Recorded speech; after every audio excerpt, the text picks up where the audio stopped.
जैसा आप देख रहे हैं मेरा YouTube channel SK cricket show, एक नई वीडियो और एक नए मौजू के साथ आपकी खिदमत में हाजिर होते हैं। बात करने जा रहे हैं सर्जरियों के ऊपर। बड़े बयान निकल के सामने आ रहे हैं और सर्जरियां होने जा रही हैं इस क्रिकेट बोर्ड में, जिसमें पाकिस्तान के बड़े नाम वहाब रियाज को सबसे पहले हटाया गया और साथ में आपके सबसे मेन जो आपके अटैकिंग ऑलराउंडर बैट्समैन थे जिन्होंने काफ़ी ज़्यादा पाकिस्तान के लिए फतोहात समेटी हुई हैं। मैं बात कर रहा हूँ अब्दुल रज़ाक साहब को, उनको भी ये हटा दिया गया है सिलेक्शन कमेटी में से। उसके अलावा बात करते हैं गैरी क्रिस्टन और साथ में जो आपके जो कोच हैं अज़हर महमूद साहब, उन्होंने बड़ा बयान दिया है शाहीन शाह अफरीदी के हवाले से। उसके ऊपर भी आपको अपडेट करते हैं। तो अगर आप मेरे चैनल पर नए और पहले दफ़ा आए हैं तो जल्दी से जल्दी चैनल को सब्सक्राइब कर लें और बेल आइकन को ज़रूर दबाएँ ताकि लेटेस्ट वीडियो आप तक पहुँचती रहे। सबसे पहले बात कर लेते हैं पाकिस्तान टीम की जो कारकर्दगी रही है इस T20 वर्ल्ड कप के लिहाज से, और जो 20 वर्ल्ड कप में बड़ा बयान निकल के सामने आया था मोहसिन नकवी साहब का कि 2024 के वर्ल्ड कप के बाद जब ये टीम पाकिस्तान पहुंचेगी तब मैं बड़ी सर्जरियां करने जा रहा हूं और ये छोटी मोटी सर्जरी से काम नहीं चलेगा, मैंने बड़ी सर्जरी करनी है। सबसे बड़ी सर्जरी जो कि हम काफ़ी देर से सोशल मीडिया पर बात भी कर रहे थे, हम यहाँ पर अपने चैनल के थ्रू भी बात कर रहे थे कि प्लेयर्स के साथ करने से कुछ नहीं होगा। अगर ऊपर से सिलेक्शन कमेटी ने अगर ये सारे लड़के सेलेक्ट किए हैं तो उनके साथ बात की जाए और उनको हटाया जाए और उनकी सर्जरी की जाए। और ये पहला ही सर्जरी का जो बड़ा मामला है वो निकल के सामने आ गया कि वहाब रियाज और अब्दुल रज़ाक साहब को उनकी सिलेक्शन कमेटी में से निकाल दिया गया और हटा दिया गया और फिर वहाब रियाज को आगाह भी कर दिया गया कि आपको सिलेक्शन कमेटी से निकाल दिया गया। तो पूरे सोशल मीडिया पे बातें इस टाइम गर्दिश कर रही हैं, सारे ऑलमोस्ट जो देखें तो सारे इस टाइम में बात करें कि हाँ ये बिल्कुल सही है आपने डिसीजन लिया, क्योंकि वहाब रियाज को काफ़ी देर से टीम के साथ रखा हुआ था, सीनियर मैनेजर के तौर पे भी काम कर रहे थे। फिर उसके अलावा अगर देखें तो सिलेक्शन कमेटी का हिस्सा भी थे और एक लंबी चौड़ी आपने जो सिलेक्शन कमेटी बनाई थी, हमने पहले ही कहा था इतनी बड़ी सिलेक्शन कमेटी की हमें ज़रूरत नहीं है। आप 2 से 3 देखें जो आपके बड़े नाम हों, आप उनको सिलेक्शन कमेटी के सारे राइट्स दें और वो सारे सिलेक्ट करें। आपने बीच में कोच भी डाल दिया, आपने बीच में कैप्टन भी डाल दिया, आपने बीच में 4 आपके वही डाल दिए कि हेलो फड़ो अड्डी लंबी विच खिचड़ी पकाओ। एक कहना मैनू पसंद है मुंडा, दूसरा कहना मैनू नहीं पसंद, वो कहना नहीं इनू खिलाना दी परफॉर्मेंस है, दूसरा कहता यार इन्हें बामाजी फिक्सिंग की थी असं इन्हें खिलाना। तो यानी कि ये जो बातें होंगी ना, इस वजह से आपकी टीम यहाँ पे आगे गिरी है कि आप ग्रुप स्टेज से ही बाहर हो गए थे इस T20 वर्ल्ड कप में।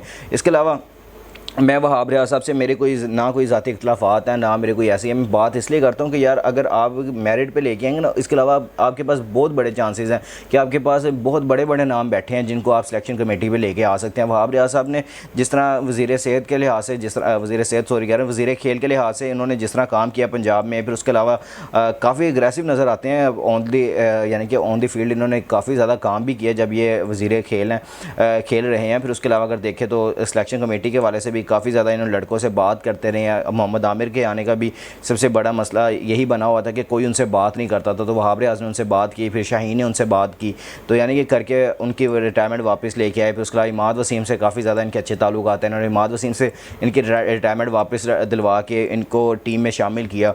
तो यानी कि काफ़ी ज़्यादा एक अच्छे गेस्चर के बाद आपने टीम को एक बिल्ड करने की कोशिश की थी, लेकिन एट द एंड टीम ने वो परफॉर्मेंसेस T20 वर्ल्ड कप में नहीं दी, जिसकी वजह से आपका ये सारा सिनेरियो बना कि टीम आपकी ग्रुप स्टेज से बाहर हो गई। अब वहाब रियाज साहब भी अभी लीग खेल रहे हैं, चैंपियंस लीग्स में अभी तक बिजी हैं, वो भी आके अभी तक कोई रिपोर्ट नहीं अपनी जमा करवा सके। लेकिन अभी जो इब्तदाई रिपोर्ट जमा करवाई गई है उसमें उन्होंने बड़ा बयान दिया हुआ है कि टीम के अंदर ग्रुप बंदी की वजह से ये टीम की ये कारकर्दगी है। यानी कि अब जो बात आ गई है ना कि सबके मुँह पर एक ग्रुप बंदी है टीम में, अब सब ने यही कहना है, सोशल मीडिया पर भी यही चल रहा है। आपके टीम के सीनियर मैनेजर भी अगर यही कहेंगे, फिर आपके कोचेज़ ये कहेंगे, तो फिर आप लोगों ने सब ने मानना भी यही है कि वाकई टीम में ग्रुप बंदियाँ चल रही हैं। क्योंकि हमने अपने मुंह से तो कुछ नहीं कहा, लेकिन जो रिपोर्टें इन्होंने जमा करवाई हैं हम उसके बारे में सारी बात करें। अब आ जाते हैं थोड़ी सी अगली खबर पे। अब आपकी सिलेक्शन कमेटी में कौन से बड़े नाम होंगे। अब पाकिस्तान के जो क्रिकेट बोर्ड है, मैंने पिछले दिनों में खबर ब्रेक की थी कि पाकिस्तान क्रिकेट बोर्ड के चेयरमैन मोहसिन नकवी साहब ने बड़े बड़े क्रिकेटर्स से बात करना शुरू कर दिया कि मैं किन को सिलेक्शन कमेटी में लेके आऊँ ताकि हमारी टीम अच्छी गुजरना शुरू हो जाए और अच्छी करना शुरू हो जाए। मेन चीज़ ये है कि हमारे मैचेस जितवाना शुरू हो जाए ये टीम, और हम किसको कैप्टन बनाएं क्या करें। लेकिन कैप्टन के हवाले से तो कंफर्म कर दिया गया ऑलमोस्ट, ये आपको थोड़े दिनों में ऐलान भी हो जाएगा कि पाकिस्तान के कैप्टन 2025 की चैंपियंस ट्रॉफी तक बाबर आजम ही रहेंगे। ये कोई शक नहीं है और कोई इसमें कोई दोराहे भी नहीं है। अब आपके पास कोई इतना बड़ा कोई नाम नहीं है कि आप उसको लेके आगे किसी, मैं नहीं समझता किसी को बड़ा नाम, ठीक है आपके पास बाबर आजम है, आप उनको 2025 की चैंपियंस ट्रॉफी तक दें, आप उनको कहें अगर आपने ये भी आपने इवेंट अगर हमारा ज़ाया करवा दिया तो फिर वो भी ख़ास तौर पे होम ग्राउंड पे।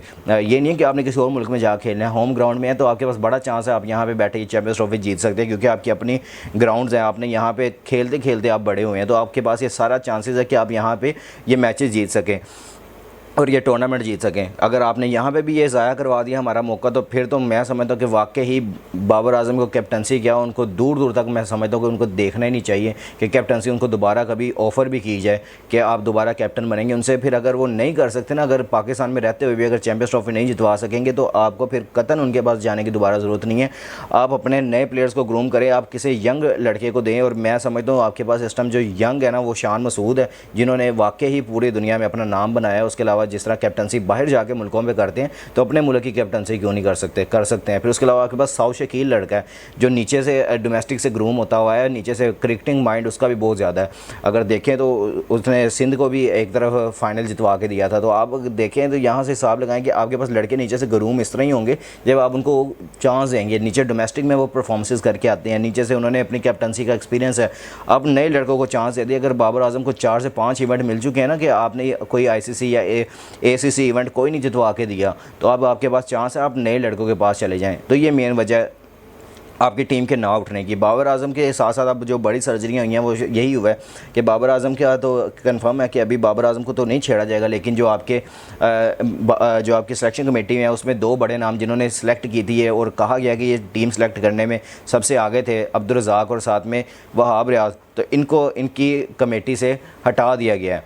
तो इसके अलावा देखें तो शाहीन शाह अफरीदी के बारे में भी जो कोचेज़ ने रिपोर्ट जमा करवाई है वो भी बड़ी आउटस्टैंडिंग रिपोर्ट है, जिसमें देखिए अज़हर महमूद साहब और गैरी क्रिस्टन ने इस वर्ल्ड कप के हवाले से रिपोर्ट जमा करवाई है। उन्होंने कहा कि शाहीन शाह अफरीदी का बड़ा ही मिसबिहेवियर था इस through out T20 world cup में, आयरलैंड की सीरीज़ में और इंग्लैंड की सीरीज़ में। उन्होंने काफ़ी ज़्यादा मिसबिहेव किया और वो खुश नहीं थे बाबर आजम की दोबारा से कैप्टनसी की तकर्री पे।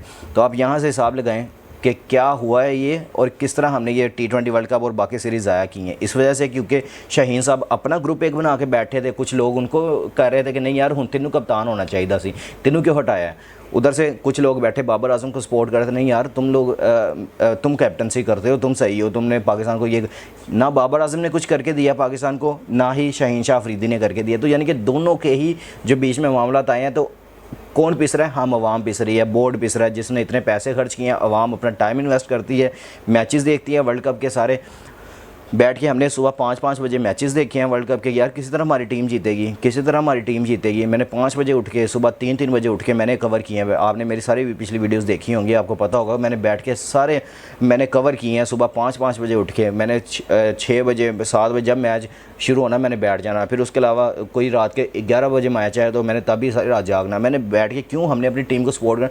हम बाकी अगर सारे मैचेस कवर करें तो अपने मैच के बारे तो हमें पहले 1-2 दिन पहले नींद ही नहीं आती थी कि सुबह हमारे साथ ये सारे सिनेरियो होना है। तो आप यहाँ से हिसाब लगाएं कि हमारी क्या अप्रोच है, हमने किस अप्रोच के साथ खेलना है। और जो ये शाहीन शाह अफरीदी के खिलाफ रिपोर्ट जमा करवाई गई है, मैं यहाँ पे स्ट्रॉन्गली कंडेम करता हूँ कि आपने शाहीन शाह अफरीदी की अगर इस चीज़ में मुलविस हैं, अगर मुलविस हैं, मैं ये नहीं कहता कंफर्म है, अगर मुलविस हैं, ये तहकीक कराना PCB का काम है। अगर वो मुलविस हैं ग्रुप बंदी में और ख़ास तौर पे ये सारे सीरीज़ हारने में, फिर उसके अलावा अगर ग्रुप बनाने में बाबर आजम कैप्टनसी में ना खेलने से और उनसे नहीं खुश हैं, तो ये PCB का हक बनता है कि PCB यहाँ पे स्ट्रॉन्ग एक्शन ले और इनको टीम से बाहर करें। हमें ऐसा लड़का नहीं चाहिए, चाहे वो शाहिद अफरीदी का दामाद है, चाहे वो जिसका मर्ज़ी दामाद है। हमें ना किसी के बारे में कुछ सोचना है, ना हमें अपनी टीम सबसे पहले है, ये मुल्क हमारे लिए सबसे पहले है, हमने उसको साथ लेके चलना है। ना कि हमने बैठ के इनको कहना कि बहुत बड़ा स्टार बन गया। तब कहाँ पे था स्टार, जब ये टीम में आया था, तब नहीं। इसी मुल्क ने और इसी लड़कों ने ये इनको इज़्ज़त दिया तो आज यहाँ पर पहुँचे। अगर हम 2 मिनट में कह दें ना यहाँ पर सोशल मीडिया पर हम कैंपेन चलाना शुरू कर दें